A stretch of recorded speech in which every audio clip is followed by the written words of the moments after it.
हळद रुसली कुंकू हसले या मालिकेच्या आजच्या भागाचे अपडेट जाणून घेऊया आपल्या आजच्या या व्हिडिओमध्ये। तर आता आपण इथे पाहतो की आता दुष्यंत हा मिस्टर मुजुमदारांना म्हणत असतो मिस्टर मुजुमदार। त्यावर लगेचच मिस्टर मुजुमदार म्हणतात, मी मिस्टर अभिराम मुजुमदार तुमच्याबरोबर काम करायला तयार आहे मिस्टर दुष्यंत रांगडे पाटील। आता हे ऐकून दुष्यंतला आश्चर्यच वाटतं। तर लगेचच आता ते दुष्यंतला म्हणतात, आपण एक काम करूया, तुमची इच्छा असेल तर बॉन्ड्स आपण आजच साईन करूया। त्यावर दुष्यंत म्हणतो, येस ऑफकोर्स शुअर। त्याबरोबर आता कॉंग्रॅच्युलेट करून ते नवरा बायको निघून जातात।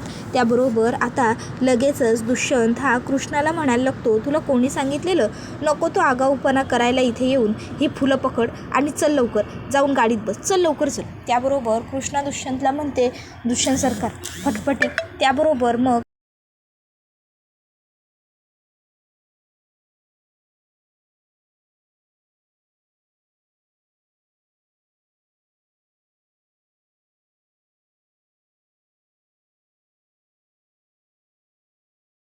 दुष्यंत तिला सांगतो, ती नंतर येऊन कोणीतरी घेऊन जाईल, तू ये गाडीत बस। आणि मग दुष्यंत कृष्णाला हॉर्न देतो।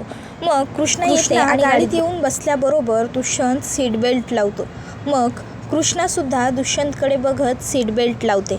आता मनातल्या मनात ती म्हणत असते, दुष्यंत सरकारांचा माझ्यावरचा राग अजून बी गेलेला दिसत नाही। दुष्यंत सरकार माझ्यावरती नाराजच आहेत बहुधा, पर काय बी करून मला दुष्यंत सरकारांचा राग घालवायला तर लागलच। त्यानंतर मग दुष्यंत आणि कृष्णा घरी पोहोचलेले असतात। कृष्णाचं सामान असं घराबाहेर काढलेलं पाहून दुष्यंत माधव काकांना जोरात हाका मारतो। तर पूजा इकडे विचार करत असते की वा, आता रस्त्यात ह्या कृष्णाबरोबर एकही शब्द बोललेला नाही आहे। याचा अर्थ मी या घरात ज्या कार्यासाठी आले होते ते कार्य अगदी व्यवस्थित सिद्धीस जाणार असं दिसतंय। आता कृष्णाचं या घरातनं कायमचं टाटा बाय बाय होणार आणि मी कायम ह्याच घरात अशीच राहणार। वाह, काय मस्त, मी ज्या कामासाठी आले होते ते काम एवढ्या लवकर होईल असं वाटलं नव्हतं। तर आता दुष्यंतने महादेव काकांना जोराजोरात हाका मारलेला ऐकून मैनावती आणि काका लगेचच तिकडे येतात। त्याच्या मागनं बाळजाबाई आणि लगेचच अढळरावसुद्धा येतात। तर दुष्यंत म्हणतो, काकी हे कृष्णाचं सामान असं बाहेर कोणी टाकून ठेवलं? त्यावर बाळजाबाई ह्या तिकडे आलेल्या असतात पण त्या गप्प बसतात। मग मैनावतीच म्हणते की अरे दुष्यंत, असं काय करायलायस? ज्या पोरीमुळं तुझं एवढं मोठं नुकसान झालं त्या अपशकुनी पोरीला आपण असं घरामध्ये कसं काय ठेवायचं? ह्या पोरीनं घरामध्ये राहायचं नाही, समजलं नवं? त्याबरोबर मग आता दुष्यंत म्हणत असतो, काकी काय बोलतेस तू? तुला तरी कळतंय का? हे बघ, घरची लक्ष्मी आहे कृष्णा, घरच्या लक्ष्मीला घराबाहेर काढायचं नसतं तर तिला घरात कायम जपायचं असतं, समजलं ना? उगाचच्या उगाच तुम्ही काहीही बोलू नका, कृष्णा इथनं कुठेही जाणार नाही, समजलं? त्याबरोबर आता अढळरावांना खूपच जास्त आनंद होतो दुष्यंतच्या या वाक्यांचा आणि त्यांना हसायला आलेलं असतं। त्याबरोबर आता दुष्यंत हा म्हणत असतो, कोणी केलं हे सगळं? कृष्णाचं हे सगळं सामान असं बाहेर कोणी काढून फेकलं? मला हे जे काही कोणी केलं आहे ते अजिबातच पटलेलं नाही आहे, चुकीचं आहे हे सगळं। कृष्णा ह्या घरातनं कुठेही जाणार नाही, समजलं ना? त्याबरोबर मग आता अढळराव म्हणतात, आता काय तुमचं तोंड उघडणार नाही? मग आम्हीच सांगतो काय? त्याबरोबर मग आता अढळराव दुष्यंतला म्हणत असतात, ते काय झालं? आणि मग आता अढळराव पुढे बाळजाबाईंनी जो काही कांड उपसला तो सांगणारच असतात। पण तेवढ्यात लगेचच कृष्णा म्हणते, थोरले सरकार म्या सांगतो की। आणि मग ती सांगायला लागते, अहो दुष्यंत सरकार, ते म्याच हे सामान काढून बाहेर ठेवलं होतं, म्हणजे तुमच्यामुळं माझं एवढं नुकसान झालं नवं? बाळजाबाई म्हणाल्या की माझ्यामुळं झालं समजा म्हणून। मग मला असं वाटलं की जर आपण दोघं एकमेकासाठी योग्य नाहीच होत तर मग आपल्या एकत्र राहण्याला तरी काय अर्थ आहे? म्हणून मग आपण विचार केला की म्या नकोच राहिला इथं, म्हणून म्या निघून चाललो होतो। इतक्यात मग थोरले सरकार आले माझ्यामुळं आणि मग थोरले सरकारांनी मला सांगितलं की कृष्णे, अगं नवरा बायकोचं नातं म्हणजे एक जर धडपडत असेल तर दुसऱ्यानं सावरायचं, एक अडचणीत असेल तर दुसऱ्यानं पाठी त्याच्या ठामपणे उभं राहायचं। आणि त्यात पण आपलं कोल्हापूरचं रक्त म्हणजे असं पळून जाण्यातलं नाही, शटू ठोकून लढायला तयार राहण्यातलं आहे।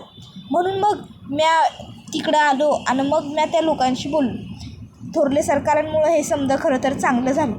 आणि हे सामानाचं म्हणताय तर ते म्याच काढलं होतं की, मलाच इथं राहायचं नव्हतं म्हणून. पर आता मग लगेचच कृष्णा ही थोरले सरकार म्हणजेच अढळरावांना हात जोडते आणि म्हणत असते, थोरले सरकार, तुम्ही असेच माझ्या पाठीशी कायम उभे राहावा बघा. तुमचे माझ्यावरती लय उपकार झाले. तुम्ही माझ्या पाठीशी असलात का नाही का मला माझा बाच माझ्याबरोबर असल्यासारखा वाटतो. खरंच.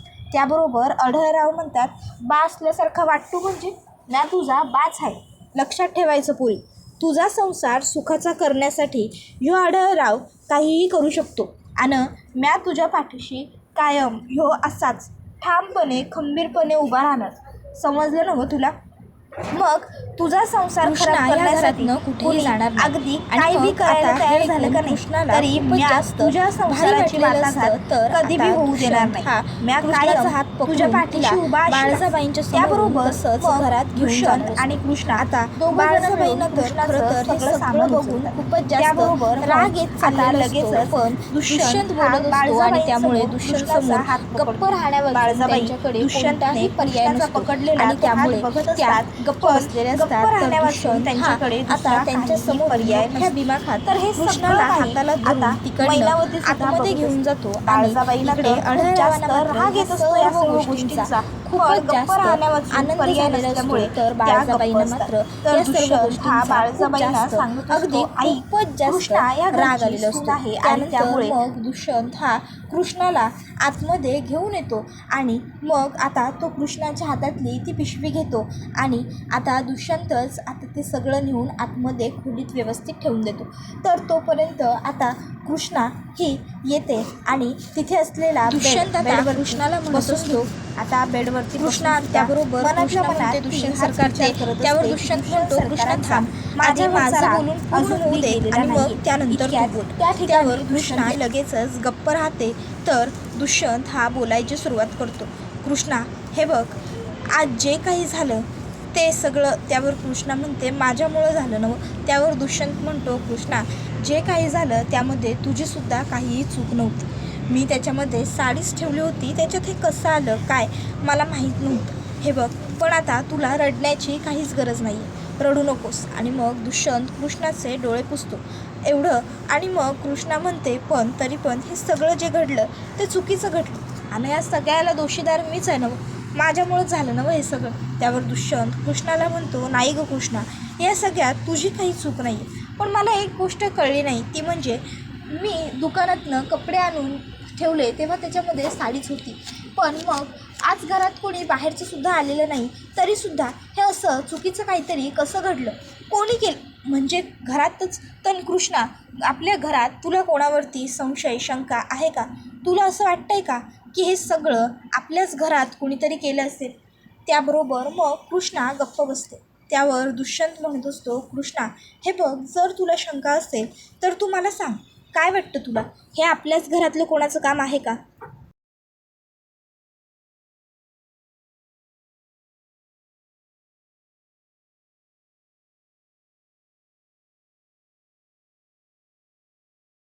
त्यावर आता कृष्णा दुष्यंतला नाही म्हणते. इतक्यात बाळजाबाई दुष्यंतला हाक मारतात आणि दुष्यंत तिकडनं निघून जातो.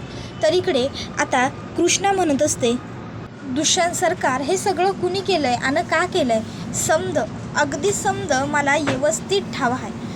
बाळजाबाई, ह्या समध्याच्या पाठीशी तुम्हीच हायसा, मला पक्क ठाव आहे. पर दुष्यंत सरकारांनी मी आत्ता हे सांगितलं तर त्यासनी पटणार नाही माझ्यावर विश्वास की ह्या समध्यामागं तुमची आई आहे म्हणून. मला कळत नाही आहे की जेव्हा दुष्यंत सरकारांनी बाळजाबाईंचा खरा चेहरा दिसेल तेव्हा त्यांची काय अवस्था होईल, त्यासनी किती मोठा धक्का बसेल जेव्हा त्यांनी हे कळेल की त्यांची आईच ही समधी कटकारस्थानं करत होती. त्यासनी आता जेव्हा हे समज कळेल तेव्हा देवी आई, तूच त्यांचं रक्षण कर गं बाई, तूच दुष्यंत सरकारांच्या पाठीशी उभी राहा आणि तूच त्यांना सांभाळून घे, असं आता कृष्णा देवी आईकडे मागणं मागत असते. त्याबरोबर आता इकडे बाळजाबाई जयकांतबरोबर फोनवर बोलत असतात. त्या जयकांतला म्हणतात, जयकांत काय रे, दिलेलं काम पुरं झालं का नाही? बरं ये लवकर सांच्याला. होय होय, थांबलोय आम्ही, होय. आणि मग ते फोन कट करतात. इतक्यात दुष्यंत येऊन विचारतो, आई हाक मारलीस? त्यावर मग आता बाळजा लगेचच म्हणते, हो मग. अरे दुष्यंत, ही पोर कवा धरणं हिता अशीच बसून आहे, आता तू हिची जिम्मेदारी घेतल्यास ना मग हिला असं इथंच किती पावतर बसून ठेवायचं. आता जा की हिला तिच्या खोलीत नेऊन सोड की काय.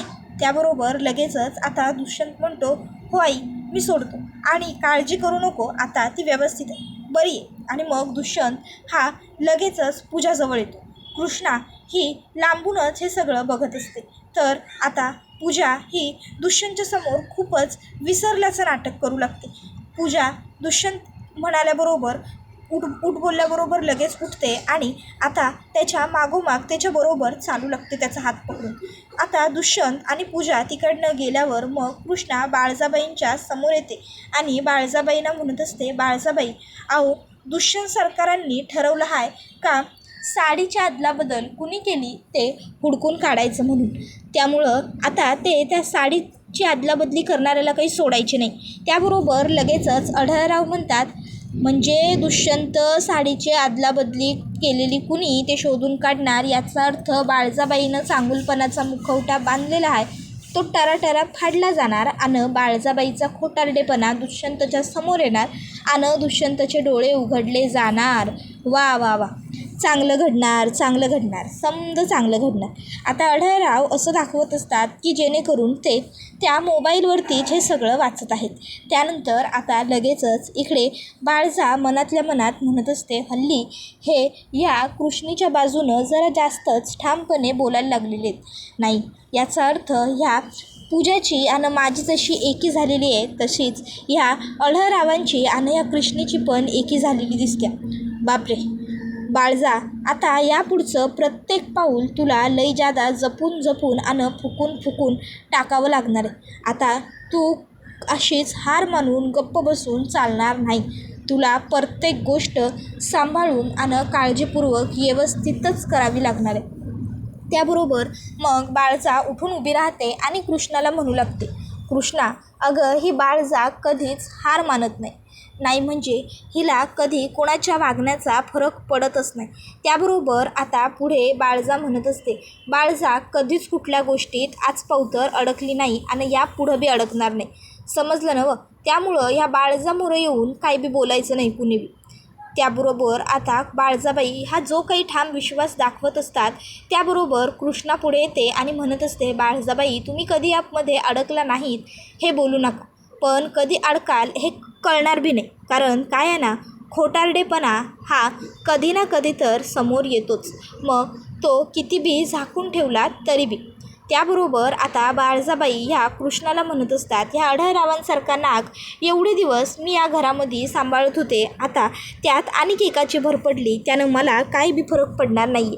त्याबरोबर आढळराव म्हणत असतात की कोणाला काय फरक पडतो कोणाला काय फरक पडत नाही हे आपण बघू की नंतर चला. त्याबरोबर आता लगेचच इकडे कृष्णा म्हणते, बाळजाबाई अहो आम्हाला तुम्हाला हरवाय बितवायचं नाहीच हो, तुमच्या तावडीतनं या घराला वाचवायचं आहे, तुमचं सत्य समोर आणायचं आहे. त्याबरोबर आढळराव कृष्णाला म्हणतात, अहो काय तुम्ही सुनबाई कुणासमोर एवढे जड सत्य शब्द वापरताय, सत्य खरं वाचवायचं आहे बिचवायचं आहे. अहो नाही हो, हे शब्द कशाबरोबर खातात हे समजा यासनी माहीत तरी असेल का.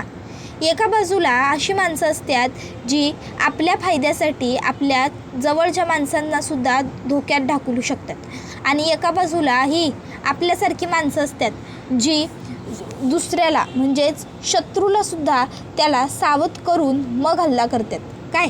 त्याबरोबर आता त्या ठिकाणी दुष्यंत येतो आणि दुष्यंत कुसला हल्ला काय सुरू आहे इथे असं विचारतो. त्याबरोबर मग आढळराव उठतात, हसतात आणि काहीही न बोलता गुपचूपपणे तिकडनं निघून जातात. आता आढळराव तिकडनं गेल्यावर दुष्यंत हा लगेच म्हणतो, आई माझंसुद्धा जरा बाहेर काम आहे, मी सुद्धा पटकन जाऊन आलो. त्यावर कृष्णा ही आता दुष्यंतला विचारते, अहो आता कुठे चाललायसा तुम्ही, आता तुमचं कसलं काम आलं आहे.